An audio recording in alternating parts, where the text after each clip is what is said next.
പ്രതിപക്ഷ നേതാവ് തനിക്കെതിരെ വിരൽ ചൂണ്ടി സംസാരിച്ചുവെന്നായിരുന്നു മന്ത്രി ആർ ബിന്ദുവിന്റെ ആരോപണം.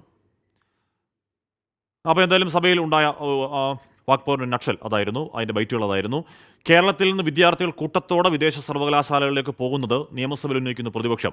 വിദേശ പഠനം നടത്തുന്നത് തടയാൻ സർക്കാരിന് കഴിയില്ല ഉന്നത വിദ്യാഭ്യാസ മന്ത്രി ഡോക്ടർ ആർ ബിന്ദു പറഞ്ഞു.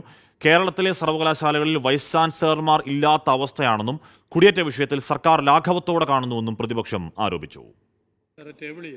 നോർക്കയുടെ കുടിയേറ്റ സർവേയിലെ കണ്ടെത്തലുകൾ അടിസ്ഥാനമാക്കിയാണ് പ്രതിപക്ഷം അടിയന്തര പ്രമേയത്തിന് നോട്ടീസ് നൽകിയത്. കേരളത്തിൽ നിന്ന് രക്ഷപ്പെട്ടു പോയാൽ മതിയെന്നാണ് യുവതലമുറ വിശ്വസിക്കുന്നതെന്ന് അടിയന്തര പ്രമേയത്തിന് നോട്ടീസ് നൽകിയ മാത്യു കുഴൽനാടൻ പറഞ്ഞു.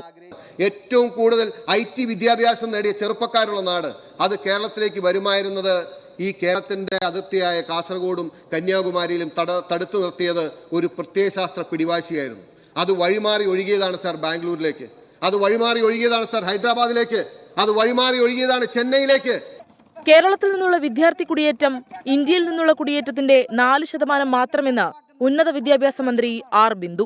വലിയൊരു വിഭാഗം ഏജൻസികളും വിദേശ കുടിയേറ്റം സംബന്ധിച്ച് വിദ്യാർത്ഥികളെ കബളിപ്പിക്കുന്നു.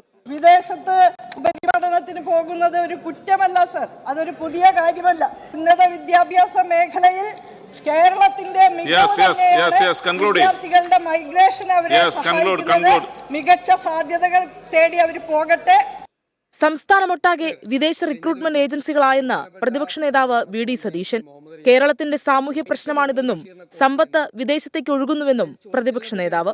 സർ, ഈ മൈഗ്രേഷൻ, ഈ ഒരു നിയന്ത്രണവുമില്ലാത്ത ഈ മൈഗ്രേഷൻ നമ്മുടെ ക്രീമായിട്ട് കുട്ടികളെ നമുക്ക് വല്ലാതെ നഷ്ടപ്പെടുകയും നമ്മുടെ ഡെമോഗ്രാഫിക് ഡിവിഡൻഡ് നമ്മളെ ഇല്ലാതാക്കുകയും ചെയ്യും എന്നുള്ള യാഥാർത്ഥ്യം നമ്മൾ അറിയണം. അടിയന്തര പ്രമേയത്തിന് അനുമതി നിഷേധിച്ചതോടെ പ്രതിപക്ഷം സഭയിൽ നിന്നിറങ്ങിപ്പോയി.